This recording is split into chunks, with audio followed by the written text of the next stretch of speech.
Investor Creator teaches both seasoned and new investors how to buy the right houses at the right price anytime you want. This podcast is about answering one question: how can you build a sustainable 6 or 7 figure investing business that changes your life without sacrificing your freedom? If you want to know the answer, you're in the right place.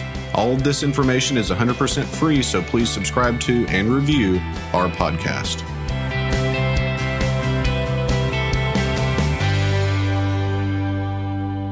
Hey guys, welcome to Investor Creator, where I tell you the truth about what it takes to become a high-level 7-figure real estate investor. Guys, today we have a lot to go over, so we're going to jump right into it. Today we're going to be talking about not how to survive, but how to thrive in a market shift, because that's the beginning of what we're seeing in the market right now. Is we're beginning to shift from an extreme seller's market to more of a balanced market, and how do we deal with that as investors? So we're going to jump right into that. But first, I want to tell you about the weekend that I just had. I just got back from Dallas, Texas, and I actually take this as a road trip because I really enjoy a 10-hour drive where it's just me and a couple audiobooks and a couple cigars, and by the time I get done with them, I'm there. So it really allows me to focus on myself and focus on my business. So I had a great time on the way there. But the purpose of my trip was to see one of my main lenders. His name is Manny, and he won a Lifetime Achievement Award as a note investor. So this guy, just to tell you a touch about him, he actually started note investing when he was 30 years old.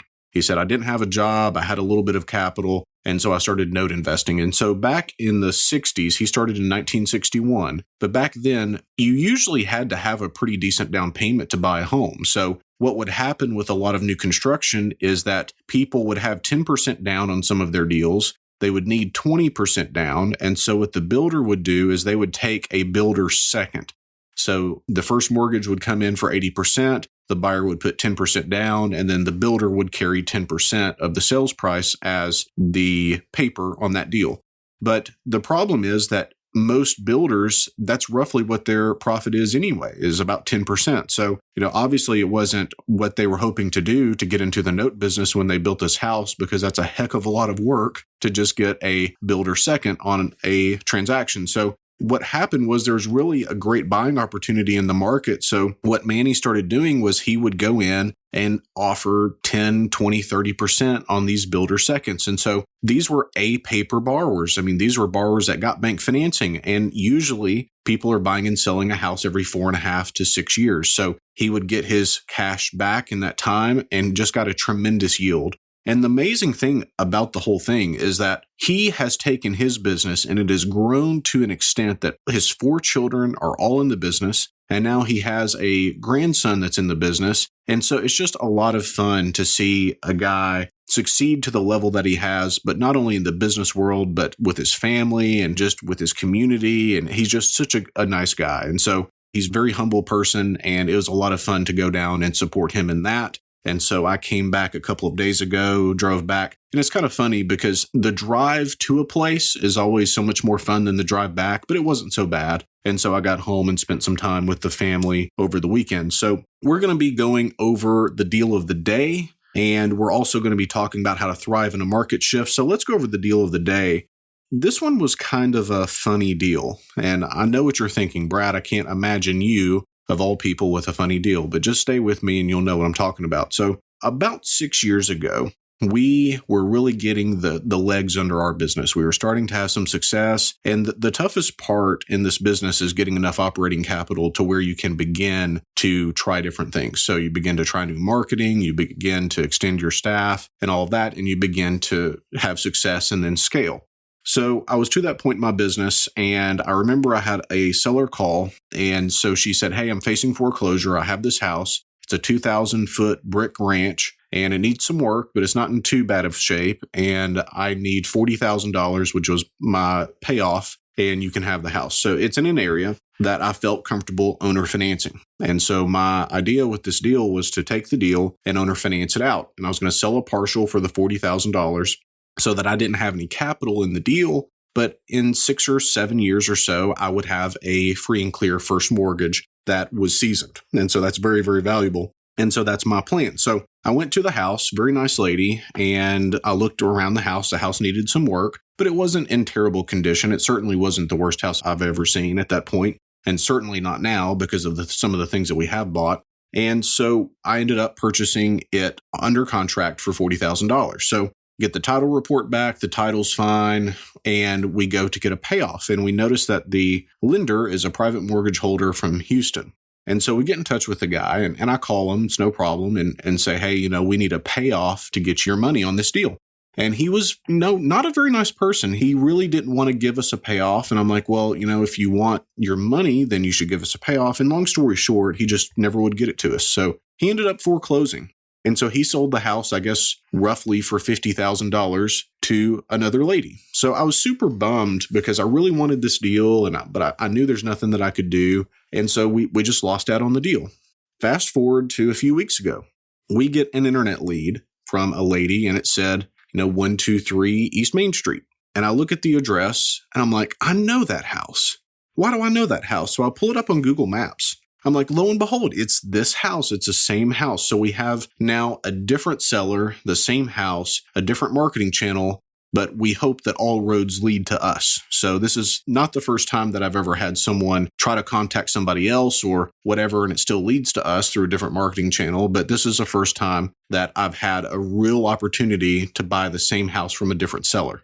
So we go to the deal, and the house is just a mess. I mean, it's a real mess. We have a kitchen that is literally falling in on itself. So I knew pretty quickly that this is something outside of my scope of expertise, because I'm not a general contractor, that I would really want someone else to look at this house and make sure that we're not buying just a major problem. So we get through the negotiation, and she starts at 40, and then she gets down to 31. And then we end up contracting it for $21,000. And it was contingent on inspection. So I have my home inspector, who I'm certain has to be one of the most feared home inspectors in the Southeast because of how thorough he is, and said, hey, Scott, go take a look at this, And what he does for us is he just goes and kind of looks at the major issues. So, if the door's kind of creaking, he doesn't care about that. We want to know about structural. We want to know about plumbing and electrical or safety issues. Okay. So he goes to this house and he calls me and he says, Brad, have you seen this house? I was like, well, no, I haven't. He said, Brad, this is the worst house you've ever sent me to. And that just kind of made my jaw drop, because he's been with me for about 12 years now, because he was my home inspector when I sold real estate. I was like, Scott, are you sure? I mean, we have pictures. It's not that crazy. He said, no, man. He said, this is a disaster. And so basically the problem is that through part of this house, there was an addition done. So in part of this house, you have the floor joists that are literally like 2 or 3 inches away from the ground. Obviously, it's a crawl space. But anytime you have that, so the problem with crawl spaces is moisture. So you have moisture coming up from the ground, and what it does is it makes the framing soft. So that's what's happened in this house. So the kitchen is literally falling in. You walk into the kitchen and you can't really even stand. It has a complete concave sort of look to it, and it's just a real mess. So we call the seller back. Here's a copy of the inspection report, the whole thing.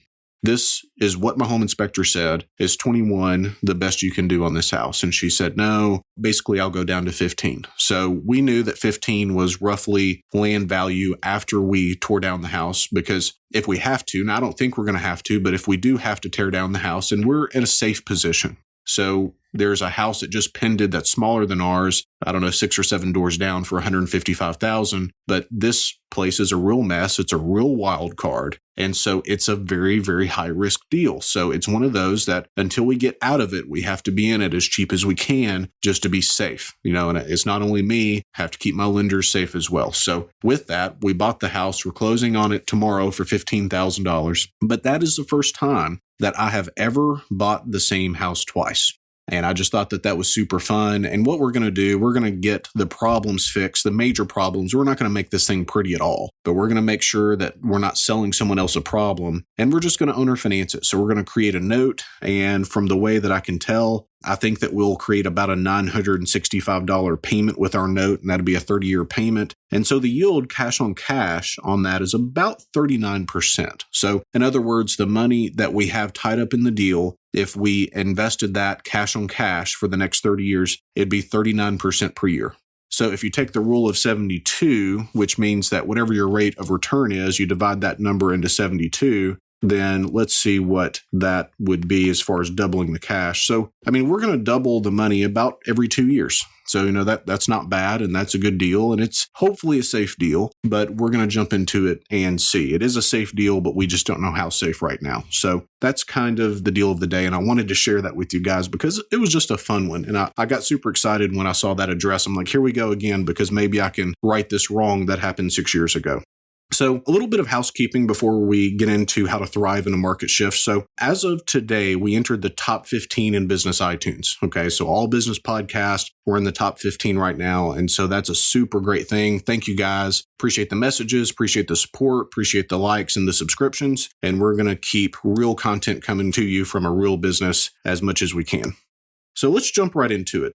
How to thrive in a market shift. And I thought about calling this how to survive in a market shift, because from what I'm hearing from people across the country, that's really all they're hoping to do is survive. But, with every problem comes an equal opportunity. And with this, guys, I am super, super excited for this shift, because we're going back to business how I started, which was in 2010 when the market was in the depths of the recession. Nobody had an equity position. Nobody got financing, and it was just a super difficult market, probably the toughest real estate market since the Great Depression, and we did very well in that. So the reason that we did well, we're going to jump into in just a moment, but it was very matter of fact, and it was not by any type of circumstance created outside of the ability for us to deal structure in a different way. So that's what we're going to go over with here in just a moment. So let's talk about the market shift. So what we're seeing is a lot of news articles popping out. We're seeing realtors talk and builders talk about how things aren't selling as fast, and all of that's true. There is a CNBC article that kind of caught my attention entitled "Home Flippers Are Fleeing the Market as Their Profits Shrink." And so I thought that was interesting, and I could read the article to you guys. If you want to go see it, then just go to cnbc.com. I'm sure it'll be there. But the three main points of this article, so number one, flipping volume has been falling annually by double-digit percentages for 3 months. Number two, in California, where home prices are highest, flips were down a steeper 22% annually. That's a big, big number, guys. And then number three, gross flipping returns in August fell to the lowest level in nearly 7 years, according to their database. So with that, we're seeing that there is some trailing off in the market, that things are changing. And so we have to have a plan on what we're going to do to create success with our business. So we're definitely seeing a market shift. So let's go over the two things that have worked in the past 5 years that, in my opinion, are no longer going to work. And unfortunately, if you're an investor, then there's a big, big percentage that you're doing one of these almost entirely in your business, if not maybe two things, okay? So the first thing that's not going to work anymore is major fix and flips without built-in equity.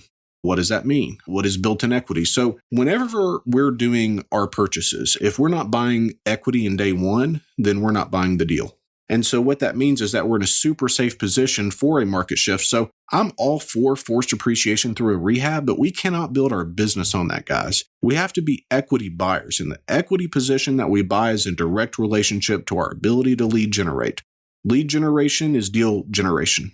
The more you market, the better the deals that you're going to get. There's no way around that. It is correlated 1 for 1. It's going to happen if you market. But what we can't do is what I've seen people do in the past. So I had a transaction, I guess this was maybe 2 or 3 years ago now. I guess about 3 years now. And so I bought a house for $50,000, and 3 doors down, there was a house that was pending for $183,000. So same square footage, same year built, very comparable, same neighborhood. And I was maybe thinking about owner financing it. And I got to the point where I was like, okay, we're just going to retail out. So it needed maybe 30 grand worth of work or so. I was working on that rehab. So the demo was about done. We got an offer. We weren't marketing the property, retail or anything, but these 2 guys found me. They said, hey, we'll give you $132,500 for the house. And I couldn't believe it, to the point that I thought that they thought after it was rehabbed. I said, well, I'm doing this kind of a rehab, and then the exit's going to be closer to 185, 190. They said, oh no, we'll take it 132.5 the way it is. I said, okay. I ended up selling them that house. They put about $100,000 in rehab in the house. So they were in it probably after your interest cost at about $250,000.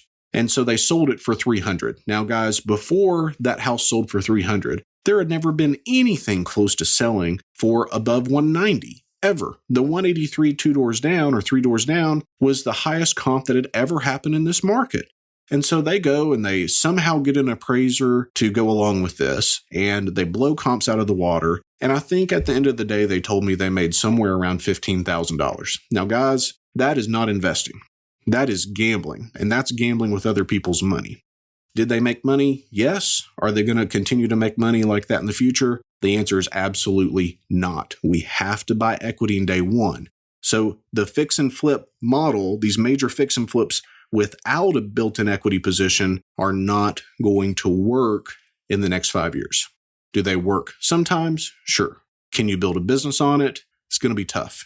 The second thing that's not going to work that has worked super well the past 5 years is the wholesaling and the assigning. So let's define what that is. So a wholesale deal is when I get a really good deal under contract, and instead of actually closing on the house and selling the house, I'm just finding an investor that wants to be in my position, and I'll charge him maybe 5, 10, 20 grand to take my position. And so I'm selling him the contract. Contracts are assignable in general, and this is a state-by-state issue, but in general, they're assignable unless they specifically state that they're unassignable.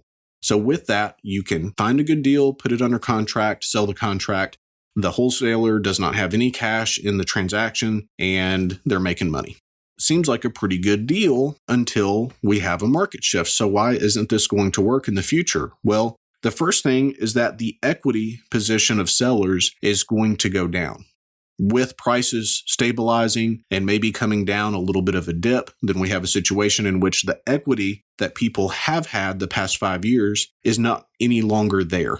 So there was a point in the markets that I'm in where if you hadn't bought in the past 18 months or refinanced in the past 18 months, then in general, you had enough equity to sell a house to an investor. And at the end of the day, that's going to discontinue. So it's going to be really difficult for wholesalers to find these good deals because it's going to be to where even if a seller is super motivated, they don't have the equity that's necessary to sell to a wholesaler.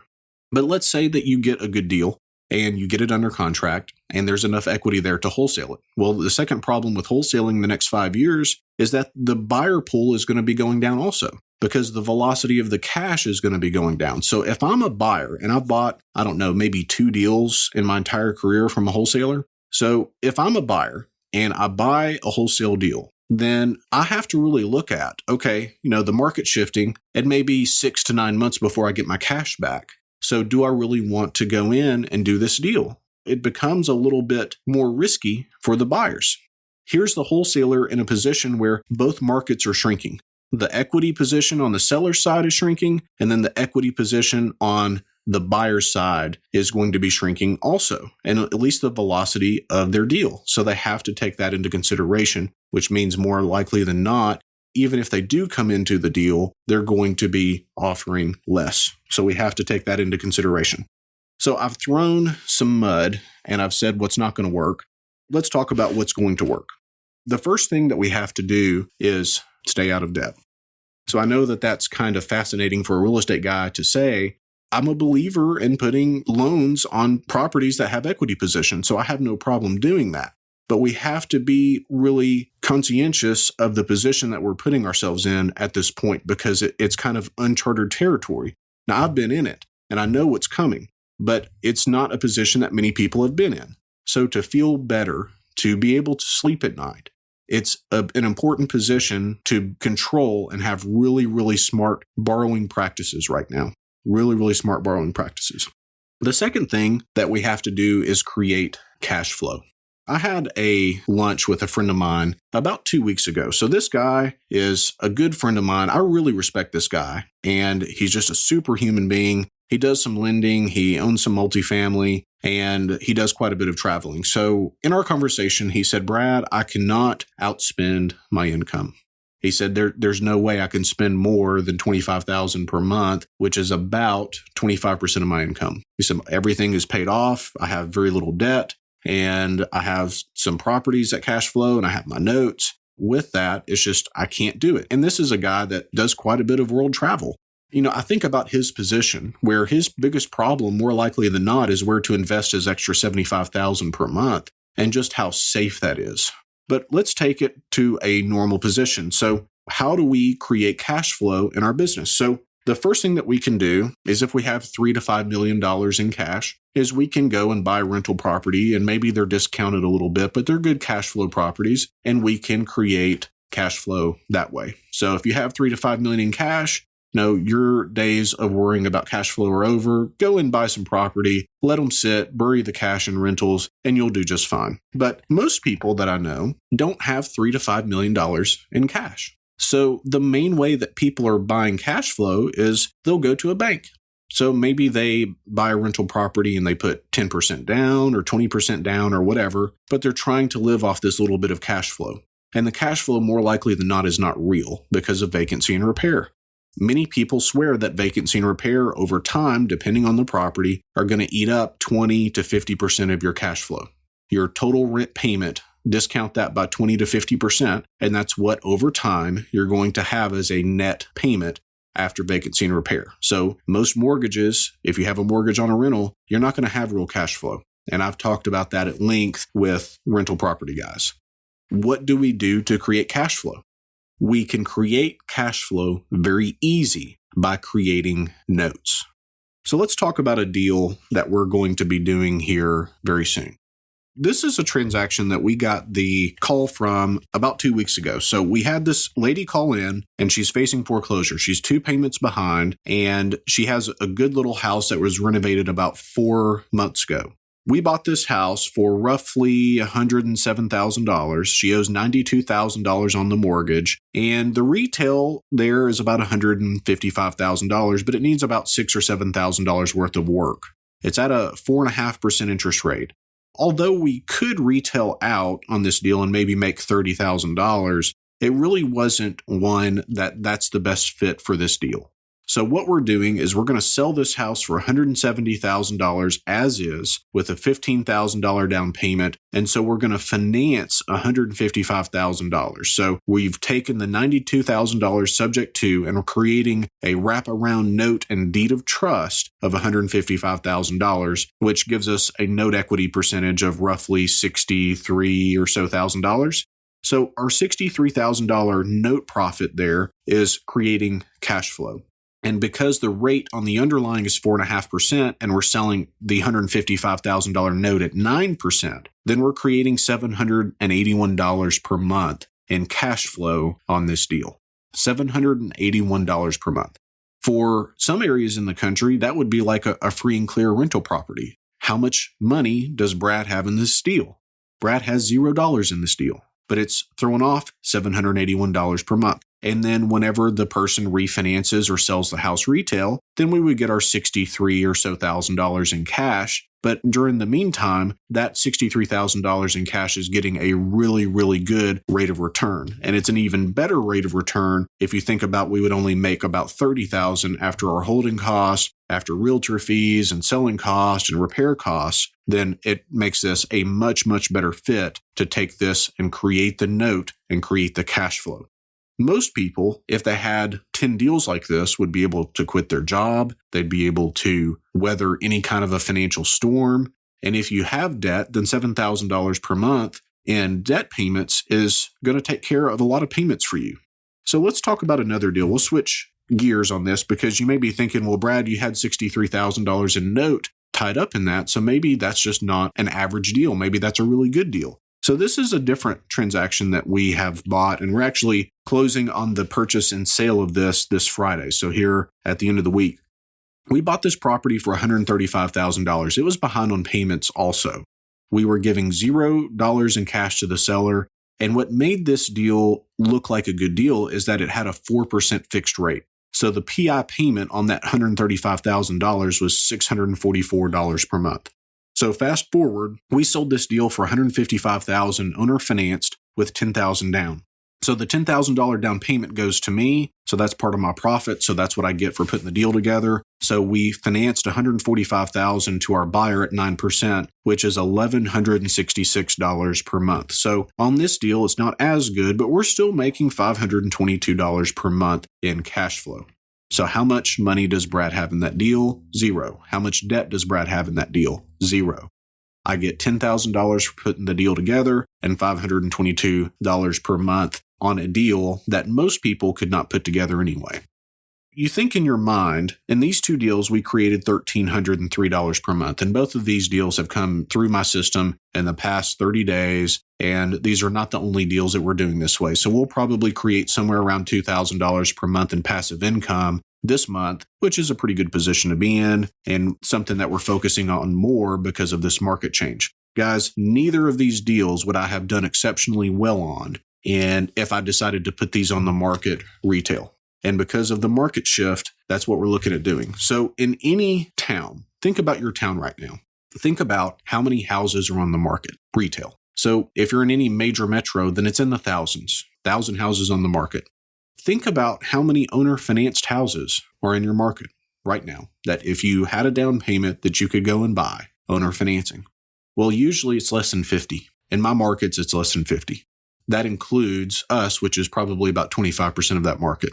So if we are going from a retail market that is going to a situation where selling a house is difficult and equity is going down, so buying the houses are going to be more difficult to buy with equity, retail equity, and we switch our focus from that to taking down deals that maybe are decent retail deals, but not the best, to deals that we couldn't take retail anyway, and we create financing for other people, then what does that do? So especially this last deal, there's no investor that would touch this deal without knowing what I do. So $135,000, you sell it for $155,000. Does that ever make sense retail? The answer is no. So we're creating financing. We're creating opportunity for buyers that have cash and cash reserves, that maybe they have a credit score issue or they have a difficult time proving income, but they have cash. Our average down payment's actually $25,000. We're taking these houses from taking them retail, which is becoming more and more difficult, to taking them to owner financing, which is a different market entirely. It is untapped. In many places, it's untouched, and it is much, much easier to sell a house when there's built-in financing and you're creating cash flow to weather this market shift. The last thing I want to say, if you take 10 real estate leads, think about 10. How many people can sell you a deal that you could take retail? How many of those houses as a retail fix and flip person or a wholesaler can you buy? You can probably buy 2 to 3 of them. The difference is we can buy all 10 and we know how to make money on all 10. In almost every circumstance, if there's motivation, we're going to buy that house regardless of the equity position. Guys, I hope that makes sense. Go check out that CNBC article. If you have any questions, feel free to add me on Facebook and ask me a question. I'm happy to do that for you guys. Again, thanks for the positioning in iTunes, and I hope this makes sense. Guys, I want us to be able to weather this situation and not only survive, but to be able to thrive in these changing market conditions. And you can do it if you find another way. You have to find a better way, which is creating notes and creating cash flow and taking houses with owner financing.